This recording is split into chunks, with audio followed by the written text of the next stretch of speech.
اہل عرب بھی قربانی کرتے تھے، لیکن وہ چونکہ بہت سارے توہمات کا شکار تھے، اوہام پرستی بڑی زیادہ ان کی طبیعتوں میں تھی، تو وہ اس طرح کرتے تھے کہ قربانی کے جانور کو ذبح کرتے تو اس کا جو خون ہوتا وہ بیت اللہ شریف کی دیواروں کے ساتھ ملا کرتے۔ وہ کہتے یہ علامت ہے کہ ہمارا قربانی کا یہ جانور اللہ کی بارگاہ میں قبول ہو گیا۔ اللہ تعالیٰ نے قرآن مجید کی سورہ حج کے اندر اس بات کو بیان کیا، اور مالک کریم نے ارشاد فرمایا کہ لن ینال اللہ لحومها ولا دماؤها، فرمایا اللہ کی بارگاہ تک نہ تمہارا گوشت پہنچتا ہے نہ خون پہنچتا ہے۔ یہ چیزیں اللہ کی بارگاہ میں اس کی ہرگز کوئی ضرورت نہیں، نہ یہ وہاں پہنچتا ہے۔ وہاں پہنچتا کیا ہے؟ اللہ کی بارگاہ میں تو تمہارے دلوں کا تقویٰ پہنچتا ہے۔ تم نے قربانی خریدنی ہے تو تم نے ساری توجہ جیب پہ نہیں دینی کہ میری جیب میں کیا ہے، تم نے نا اپنے دل پر بھی توجہ دینی۔ لاہو تقویٰ منکم، تمہارے دل میں کیا ہے۔ جیب پہ صرف غور نہیں کرنی، دل پہ زیادہ غور کرنی۔ یہ جانور خریدتے وقت تمہارے باطن میں کیا تھا، تمہارے دل میں۔ تفاخر بھی تھوڑا سا بڑھ گیا ہے۔ اچھا جانور خریدنا بڑی اچھی بات ہے، لیکن دوسروں کو دکھانا کہ میں نے بڑا مہنگا لیا ہے، میں نے لاکھوں کا خریدا ہے، اور میں نے جناب اس پہ بڑا سرمایہ خرچ کیا ہے، اور پھر مختلف طریقوں سے اس چیز کو کھول کے لوگوں کے سامنے رکھنا کہ وہ آپ کو پتہ ہے نا بڑے لوگ آتے ہیں مجھ سے گوشت لینے کے لیے، آپ کو پتہ ہے نا بہت سارے ملازمین ہیں، ڈھیر سارے لوگوں کی توجہ ہے، چھوٹے سے میرا کام نہیں چلتا لہٰذا میں بڑا ہی لیتا ہوں۔ تو یہ عاجزانہ جملے نہیں، ضرورت کے جملے نہیں، بلکہ یہ تفاخر ہے، اور یہ تفاخر اللہ کی بارگاہ میں پسندیدہ نہیں ہے۔ انتہائی عاجزی کے ساتھ، انتہائی خلوص کے ساتھ، شوق کے ساتھ جانور کو خریدا جائے۔ دیکھیں نبی کریم سید عالم صلی اللہ تعالی علیہ وآلہ وسلم ارشاد فرماتے ہیں کہ 10 ذی الحج کو اللہ کی بارگاہ میں جو عمل سب سے زیادہ قبول ہے وہ خون بہانا ہے۔ وہ عمل آپ اس وقت کر رہے ہیں آج کے دن 10 ذی الحج کو، جو اللہ کی بارگاہ میں سب سے پسندیدہ ہے۔ کس کی بارگاہ میں؟ یہ عمل اللہ کی بارگاہ میں سب سے زیادہ۔ دیکھنا تو اللہ کی طرف تھا، اس میں بندے کہاں سے آ گئے؟ ہمارے بزرگ تو فرمایا کرتے ہیں یہ بھی نہ کہو کہ بچے تنگ کر رہے ہیں تو میں بکرا لینے آ گیا ہوں، یہ بھی لفظ نہ کہو۔ بچے نے شور کیا تھا کہ سب لے آئے آپ نہیں لائے، یہ بھی نہ کہو۔ تم اپنی نیت دیکھو، اس لیے کہ وہ نہ بچے کے شوق کے لیے لانا ہے، نہ پڑوسی پہلے لے آئے تو اب لے کے آنا، یہ بھی نہیں، بلکہ تم نے اپنے رب کی رضا کے لیے یہ کام کرنا۔ ان صلاتی و نسکی و محیایا و مماتی للہ رب العالمین۔ اے محبوب آپ کہیے کہ بے شک میری نماز، میری قربانی، میرا دنیا میں رہنا جانا اس رب کے لیے ہے جو تمام جہانوں کو پالنے والا۔ آپ قربانی کا مثال بنائیں کہ میں نے اللہ کی رضا کے لیے دینی ہے، پھر آپ محسوس کریں گے کہ آپ کی طبیعت بھی ٹھنڈی ہے۔ آپ محسوس کریں گے کہ آپ نے جو پیسے نکال کے قربانی کے لیے دیے تھے تو پیسے وہ کم نہیں ہو گئے، بلکہ وہ پیسے برکت والے ہو گئے، وہ زیادہ ہو گئے۔ اللہ اس کو سمجھنے کی توفیق عطا فرمائے۔ تو ایک بات تو یہ کہ آپ جانور خریدیں، قربانی لائیں، تو اس میں آپ یہ پہلو پیش نظر رکھیں کہ میں اللہ کی رضا کے لیے، یہ سب سے زیادہ اس میں نیت کو اپنانا سب سے اہم کام۔ پھر دوسری بات یہ ہے کہ اس کے لیے لفظ استعمال ہوتا ہے قربانی۔ لفظ کیا ہے؟ قربانی کا مطلب ہوتا ہے اثار کرنا، ترجیح دے دینا دوسرے پہ، نہیں اپنے آپ سے دوسرے کو ترجیح دینا، کوئی چیز کسی کے لیے قربان کرنا، اللہ کی رضا کے لیے کچھ قربان کرنا۔ تو آپ نے تو اس کو قربان کرنا تھا، آپ نے قربان کر دیا، تو یہ اب فریزر میں کیا کر رہا ہے؟ اس کو تو کرنا تو قربان۔ کہتے ہیں نا فلانے نے میرے لیے قربانی دے دی۔ میں عرف عام کی بات کر رہا ہوں، سیٹ پہ بیٹھے تھے 2-4 لوگ، بس میں چڑھ گئے، اب ایک بندہ اٹھ گیا، اس نے جگہ دے دی، اس کو کیا کہیں گے؟ اس نے میرے لیے، یہی ہے نا قربانی۔ وَيُقْسِمُونَ عَلَىٰ أَنفُسِهِمْ وَلَوْ كَانَ بِهِمْ خَصَاصَةٌ، وہ دوسروں کو ترجیح دیتے ہیں اگرچہ انہیں شدید ضرورت بھی ہو۔ اثار کا تو یہی معنی ہے قربانی کا۔ تو قربانی کا مطلب تو یہ تھا کہ دے دی اللہ کی رضا کے لیے۔ گھر میں رکھنا جائز ہے، فریزر میں رکھنا۔ مجھ سے کوئی دوست نے مسئلہ پوچھا کہ محرم شریف میں قربانی کا گوشت کھا سکتے ہیں؟ میں نے کہا سفر میں بھی کھا سکتے ہیں، ربیع الاول میں بھی کھائیں آپ، کس نے منع کیا؟ ربیع الثانی تک کھائیں۔ پر یہ بتا دیں کہ کیا کسی نے کہا تھا کہ بعد میں گوشت ملے گا نہیں، دنیا میں ختم ہو جائے گا؟ اتنا لمبا چلانے کی ضرورت کیا تھی؟ اس کا تو مانا تھا قربانی کرنا، تو یہ تو دے دینا چاہیے تھا، اور دینا بھی تحفہ بنا کے نہیں چاہیے تھا کہ ایک پلیٹ کے اندر میں نے گوشت بھیجا، یار میں تیرے گھر بھیج رہا ہوں گائے کا، سنا ہے تو نے اونٹ کیا ہے، تو ادھر گائے کا چلا گیا، ادھر سے اونٹ کا آ گیا، ادھر سے بکرے کا چلا گیا، ادھر سے کٹے کا آ گیا۔ تو یہ جناب آپ اس طرح کر کے نا اس کو کریں۔ آپ کو پتہ ہے، مجھے بھی پتہ ہے کہ میری اگلی گلی میں کتنے لوگوں نے قربانی نہیں کی، میری پچھلی گلی میں کتنے لوگوں نے قربانی نہیں کی، مجھے خبر ہوتی ہے۔ میرے رشتہ داروں میں کون کون ہے اتنا تو پتہ ہی ہوتا ہے نا کس کس حیثیت کا ہے۔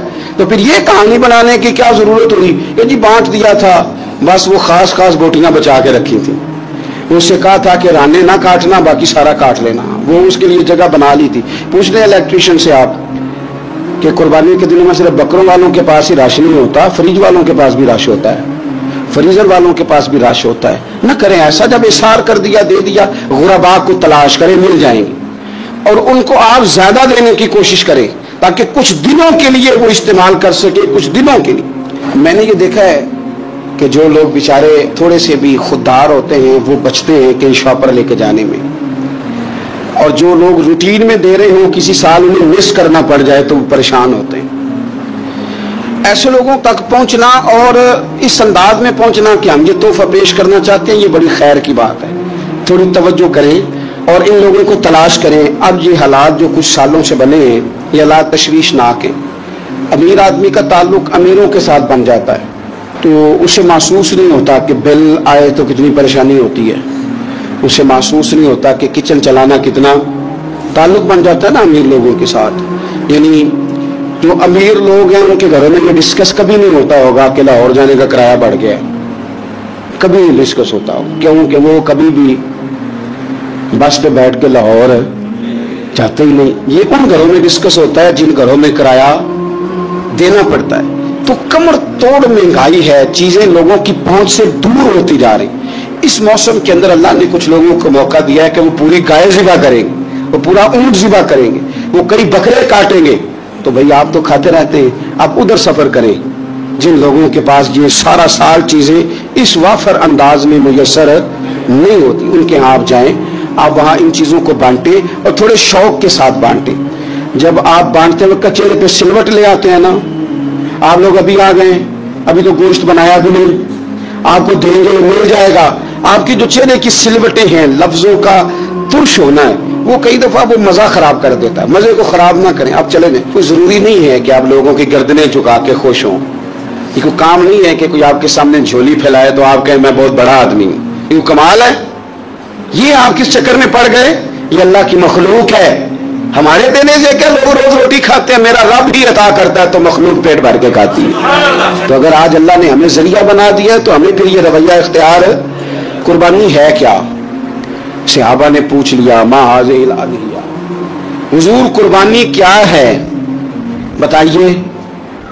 تو اب قربانی کا ایک سادہ مفہوم ہے کہ مخصوص جانور مخصوص وقت میں اللہ کے قرب کی نیت سے ذبح کرنا قربانی ہے، اور اس میں بتا دیا گیا کہ گائے بھینس اور بھیڑ بکری اور اونٹ، اور اس میں ساری اقسام شامل ہیں، نر بھی مادہ بھی خصی بھی غیر خصی بھی، سارا کچھ شامل ہے۔